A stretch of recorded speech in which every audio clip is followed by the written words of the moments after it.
ਨਿਰੰਕਾਰੀ ਸਤਿਗੁਰੂ ਮਾਤਾ ਸੁਦੀਕਸ਼ਾ ਜੀ ਮਹਾਰਾਜ ਦੇ ਪਵਿੱਤਰ ਆਸ਼ੀਰਵਾਦ ਦੇ ਨਾਲ ਸੰਤ ਨਿਰੰਕਾਰੀ ਚੈਰੀਟੇਬਲ ਫਾਊਂਡੇਸ਼ਨ ਦੀ ਸਰਪ੍ਰਸਤੀ ਹੇਠ ਸੰਤ ਨਿਰੰਕਾਰੀ ਸਤਸੰਗ ਭਵਨ ਫੇਸ 6 ਮੋਹਾਲੀ ਦੇ ਵਿੱਚ ਖੂਨਦਾਨ ਕੈਂਪ ਲਾਇਆ ਗਿਆ। ਕੈਂਪ ਦਾ ਉਦਘਾਟਨ ਚੰਡੀਗੜ੍ਹ ਜ਼ੋਨ ਦੇ ਜ਼ੋਨਲ ਇੰਚਾਰਜ ਓਪੀ ਨਿਰੰਕਾਰੀ ਜੀ ਨੇ ਆਪਣੇ ਘਰ ਕਮਲਾ ਦੇ ਨਾਲ ਕੀਤਾ। ਮੋਹਾਲੀ ਦੇ ਸੰਯੋਜਕ ਡਾਕਟਰ ਸ਼੍ਰੀਮਤੀ ਜੇ.ਕੇ. ਚੀਮਾ ਵੀ ਇਸ ਮੌਕੇ ਮੌਜੂਦ ਰਹੇ। ਸੇਵਾ ਦਲ ਦੇ ਸਾਰੇ ਅਧਿਕਾਰੀ ਤੇ ਪਤਵੰਤ ਤੇ ਸੱਜਣ ਵੀ ਹਾਜ਼ਰ ਸਨ। ਤਾਂ ਆਯੋਜਿਤ ਕੈਂਪ ਦੇ ਵਿੱਚ 281 ਸ਼ਰਧਾਲੂ ਜਿਨ੍ਹਾਂ ਦੇ ਵਿੱਚ ਬਹੁਤ ਸਾਰੀਆਂ ਮਹਿਲਾਵਾਂ ਸ਼ਾਮਲ ਨੇ ਨਿਰਸਵਾਰਥ ਖੂਨਦਾਨ ਕਰਕੇ ਖੂਨਦਾਨ ਮਹਾਦਾਨ ਦੇ ਸੰਕਲਪ ਨੂੰ ਸਾਕਾਰ ਕੀਤਾ ਤੇ ਇਸ ਮੌਕੇ ਜ਼ੋਨਲ ਇੰਚਾਰਜ ਓਪੀ ਨਿਰੰਕਾਰੀ ਜੀ ਨੇ ਸਤਿਗੁਰੂ ਮਾਤਾ ਸੁਦੀਕਸ਼ਾ ਜੀ ਮਹਾਰਾਜ ਦੇ ਖੂਨਦਾਨ ਬਾਰੇ ਸੰਦੇਸ਼ ਕਿ ਖੂਨ ਦਾ ਕੋਈ ਧਰਮ ਨਹੀਂ ਹੁੰਦਾ, ਪਰ ਜਦੋਂ ਅਸੀਂ ਖੂਨਦਾਨ ਕਰਦੇ ਹਾਂ ਤਾਂ ਅਸੀਂ ਸਭ ਤੋਂ ਵੱਡੇ ਧਰਮ ਤੇ ਮਨੁੱਖਤਾ ਦੇ ਧਰਮ ਨੂੰ ਪੂਰਾ ਕਰ ਦਿੰਦੇ ਹਾਂ। ਇਹ ਸੇਵਾ ਕਿਸੇ ਇੱਕ ਵਿਅਕਤੀ ਲਈ ਨਹੀਂ ਸਗੋਂ ਪੂਰੇ ਸਮਾਜ ਦੇ ਲਈ ਹੈ। ਉਹਨਾਂ ਕਿਹਾ ਕਿ ਬਾਬਾ ਹਰਦੇਵ ਸਿੰਘ ਜੀ ਮਹਾਰਾਜ ਵੱਲੋਂ 1986 ਤੋਂ ਸ਼ੁਰੂ ਕੀਤੀ ਗਈ ਇਸ ਮੁਹਿੰਮ ਦੇ ਵਿੱਚ ਨਿਰੰਕਾਰੀ ਮਿਸ਼ਨ ਦੁਆਰਾ ਲਗਭਗ 9000 ਕੈਂਪ ਲਗਾਏ ਗਏ, ਜਿਸ ਦੇ ਵਿੱਚ ਦੇਸ਼ ਦੇ ਵੱਖ-ਵੱਖ ਬਲੱਡ ਬੈਂਕਾਂ ਦੁਆਰਾ ਲਗਭਗ 15 ਲੱਖ ਯੂਨਿਟ ਇਕੱਠੇ ਕੀਤੇ ਗਏ ਨੇ। ਤੇ ਉਹਨਾਂ ਕਿਹਾ ਕਿ ਖੂਨਦਾਨ ਕੈਂਪ ਲਾਉਣ ਦਾ ਮੁੱਖ ਟੀਚਾ ਹੀ ਐਮਰਜੈਂਸੀ ਸਥਿਤੀਆਂ ਦੇ ਵਿੱਚ ਲੋੜਵੰਦਾਂ ਨੂੰ ਖੂਨ ਪ੍ਰਦਾਨ ਕਰਨਾ ਹੈ, ਸਮਾਜ ਦੇ ਵਿੱਚ ਖੂਨਦਾਨ ਪ੍ਰਤੀ ਜਾਗਰੂਕਤਾ ਵਧਾਉਣਾ ਤੇ ਨੌਜਵਾਨਾਂ ਨੂੰ ਸੇਵਾ ਗਤੀਵਿਧੀਆਂ ਦੇ ਨਾਲ ਜੋੜਨਾ ਹੈ। ਇਸ ਮੌਕੇ ਸੰਤ ਨਿਰੰਕਾਰੀ ਮੰਡਲ ਦੀ ਮੋਹਾਲੀ ਬ੍ਰਾਂਚ ਦੇ ਸੰਯੋਜਕ ਡਾਕਟਰ ਜੇ.ਕੇ. ਚੀਮਾ ਜੀ, ਸ਼੍ਰੀ ਓਪੀ ਨਿਰੰਕਾਰੀ जी ने सारे खूनदानियां ते श्रद्धालुओं का भी धन्यवाद किया। नाम बताओ। प्यार से कहना दान निरंकार जी। मेरा नाम सुखमीत है जी एंड मैंने फ़र्स्ट टाइम ब्लड डोनेट किया है, 18 ईयर्स का हूँ एंड ये जो आशीर्वाद सतगुरु माता जी की कृपा से आज दास को मिला है, इसके लिए बहुत ही खुशी हो रही है।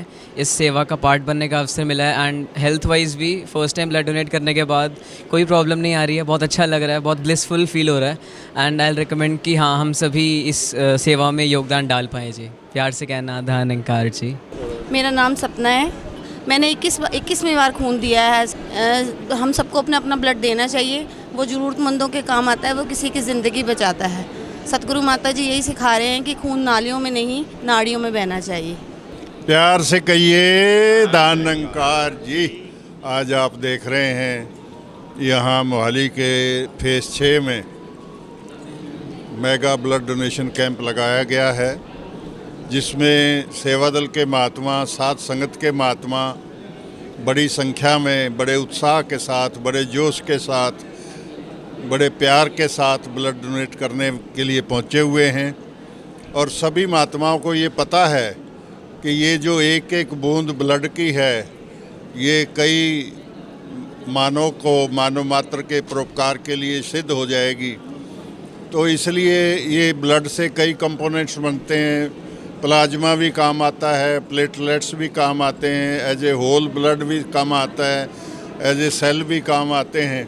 तो ये कई कंपोनेंट हैं जो यूज होते हैं और ये बड़ा परोपकार का काम है, क्योंकि अगर जब किसी को ज़रूरत होती है तो ये ब्लड ही जो मानव से ही मिलता है, किसी और से नहीं मिल सकता, इसका कोई और सोर्स ही नहीं है। तो ये बड़ा परोपकार का काम महात्मा कर रहे हैं और निरंतर करते रहते हैं। यहाँ आज शायद 28वां ब्लड डोनेशन कैंप है और ये 28 साल तो यहाँ लगते हुए हो गए हैं।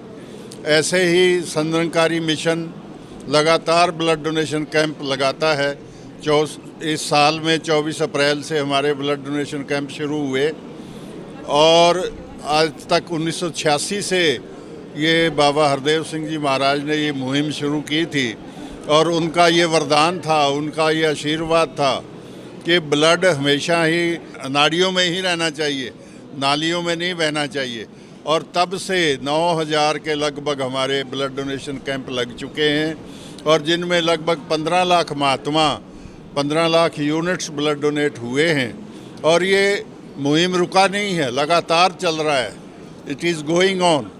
इसी प्रकार से साथ संगत चंडीगढ़ जोन में भी इस साल में लगभग 20 कैंप लगने जा रहे हैं और उसी का ये हिस्सा मोहाली का है कैंप है।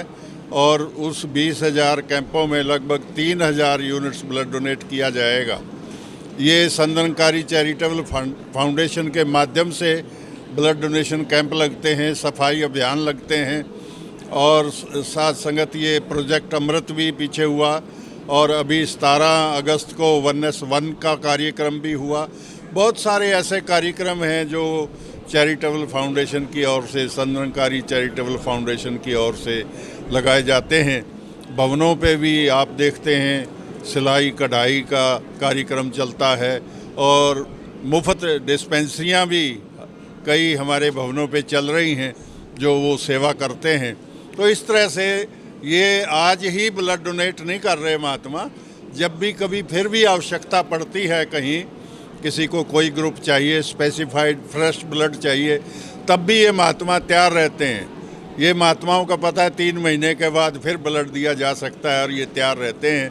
तो इसी प्रकार से इनके लिए सभी के लिए अरदास है, हे दातार सच्चे पातशाह कृपा करना, बख्शिश करना। ये जो महात्मा ब्लड दे रहे हैं इनकी सेहत तो ठीक रहनी ही रहनी है, क्योंकि इन्होंने परोपकार का काम किया है और ये ब्लड की सर्कुलेशन बड़ी और रेनोवेट हो जाता है शरीर पूरा, और उसके बाद जब चाहें ब्लड दे सकते हैं। और जिसके यहाँ ये शासन ट्रांसफ्यूजन होगा वो भी महात्मा धन्य हो जाएंगे, उनके अंदर भी अच्छी भावनाएं जाएंगी। तो यही अरदास है दातार सच्चे पातशाह सबको सुंदर सेहत बख्शे, सबके घरों में खुशियाँ बनी रहें, सब इसी तरह से हंसते रहें, खेलते रहें और सारी सेवाएं करते रहें। प्यार से कहिए दान। ਅਸੀਂ ਇੱਥੇ ਇਸ ਵੇਲੇ ਭਵਨ ਤੋਂ ਬੋਲਦੇ ਹਾਂ, ਸੰਤ ਨਿਕਾਈ ਸਤਸੰਗ ਭਵਨ ਫੇਜ਼ 6 मोहाली। तो साडा इत्थे 28वां ब्लड डोनेशन कैंप है आज। तो बहुत बढ़ चढ़ कर आपने भी योगदान दिया, महात्मा भी दे रहे हैं। सुबह 6 बजे से सब आके लगे हुए हैं सेवा में, आप देख ही रहे हैं। अंदर 2 टीमें आई हैं हमें यहाँ, एक पीजीआई की है और एक है फेज 6 मोहाली सिविल हॉस्पिटल जो है। 1986 में सतगुरु बाबा हरदेव सिंह जी ने पहली बार ब्लड दिया कैंप में, और वहाँ कहा कि ये खून नालियों में नहीं बहना चाहिए, नाड़ियों में बहना चाहिए। तो उस दिन से सभी लगे हुए हैं और 2024 तक 25 के अभी फिगर्स आने हैं, उस तक उन्होंने 8,644 तो कैंप लग चुके हैं। और जो यूनिट्स हुए हैं वो हैं 14,05,177। तो आपको पता ही एक यूनिट जो ब्लड है वो 3 महात्मा को दिया जा सकता है। सो कितनी परोपकार किया है इन्होंने, और बहुत से मेडल मिल रहे हैं मंडल को, और उधर भी फॉरेन कंट्रीज़ में भी मिल रहे हैं। मैक्सिमम ब्लड डोनेशन इन्हीं का होता है, संत निकारी मिशन या संत निकारी चैरिटेबल फाउंडेशन कह लो। कोई दिक्कत नहीं है ब्लड डोनेट करे, ब्लड डोनेट करने का बहुत फ़ायदा है। ये ऐसे नहीं ब्लड यहाँ ले जाए और आगे लग जाए, वो बहुत ध्यान से कितनी इन्वेस्टिगेशन करते हैं इस ब्लड से। अगर उस ब्लड में कुछ खराबी होती है उसको बाकायदा टेलीफोन करते हैं और चिट्ठी भी लिखते हैं कि हमारे पास भेजो, ये रिपोर्ट है इसकी। इसका ये बहुत बड़ा फ़ायदा है। कई बार कोई बीमारी हो हमें पता ही नहीं चलता, हम आराम से घूम रहे हैं। और ब्लड के लिए आपने देखा एक वीडियो चल रही है, छोटी सी बच्ची थैलीसीमिया वालों को 1 महीने में 1 बार ब्लड देना ही पड़ता है। तो एक वीडियो चली है, तो वो कहती है अंकल थैंक यू। वो कहते क्यों भाई क्या बात है? कहती अंकल मैं ना थैलीसीमिया की पेशेंट हूँ और मुझे महीने में 1 बार ब्लड लगता है। किसने दिया? आपने दे सकते हैं, कोई मेरी आंटी दे सकती है अंकल, पर मुझे पता नहीं, इसलिए मुझे जो भी मिलता है मैं उसका थैंक्स कर देती हूँ। तो वो जो जिसके साथ बात हो रही थी वो बड़ा हैरान, कहने लगा बेटे पर मैंने तो अभी तक ब्लड दिया ही नहीं कभी। थोड़ा सा उसके मुंह पे वो आया, जब वीडियो मैं आपको भेजूँगी आप देख लेना। और थोड़ी देर बाद कि कोई बात नहीं अगली बार दे देना। ये जो बहुत ब्लड चाहिए यहाँ, आपको पता ही है। और ब्लड का कोई सब्सिट्यूट भी नहीं है, ये ह्यूमन बीइंग से ही मिलता है। दसी को ये बात करते करते एक और बात याद आ गई। डॉक्टर चीमा मेरे हस्बैंड जो थे ना, वो सर्जन भी थे, ऑर्थोपेडिक सर्जन भी थे। तो एक बहुत पुरानी बात है, सेक्टर 16 में वो लगे हुए थे, सीनियर मेडिकल ऑफिसर। कोई महात्मा आए, उनका ऑपरेशन होना था, तो उनको 2 यूनिट ब्लड चाहिए था। तो उनके 2 बेटे भी थे, तो उन्होंने कहा बेटे आप देंगे? नहीं। दूसरी बार कहा तो माँ आ गई, जी इसमें क्या ब्लड, कहाँ ब्लड है जी? तो उसने जो महात्मा था जिसके होना था ऑपरेशन, कहने लगा डॉक्टर साहब जी तुसी ना मैनू वकील बुला के दो, मैं गल करनी है वकील नाल, ते नाले ना मैं इन्हां नूं भी नाल होना, मेरे घर ब्लड भी होवे, मेरे बच्चे भी होण दोने। वकील बुला लिया जी, तो कहने लगा वकील साहब लिखो, मेरी विल लिखो, ये लिखो जो 2 महात्मा मुझे ब्लड देंगे आधी जायदाद उसको दूंगा, आधी जायदाद दूसरे को दूंगा। तो फिर उन्होंने एकदम से माँ बोली नहीं नहीं नहीं नहीं, इनके पास ब्लड है, ये दे देंगे। उस समय ये हाल था ब्लड। आजकल तो फिर भी आपको पता है कैंप भी लगते हैं, इन बिटवीन में बहुत से मैसेज आते हैं कि फलां महात्मा दाखिल है, चाहे नकारी है चाहे नॉन नकारी है, हॉस्पिटल में इतने यूनिट ब्लड चाहिए। और हम उनका नंबर देखते हैं कि कोई हमारा वो पॉजिटिव हो नेगेटिव जो भी आता है उसको हम संदेश देते हैं कि महात्मा जी ऐसे चाहिए, और 3 महीने बाद ब्लड आराम से दोबारा दे सकते हैं आप। तो फिर वो भी जाकर देकर आते हैं। महापुरुषों का बहुत योगदान है।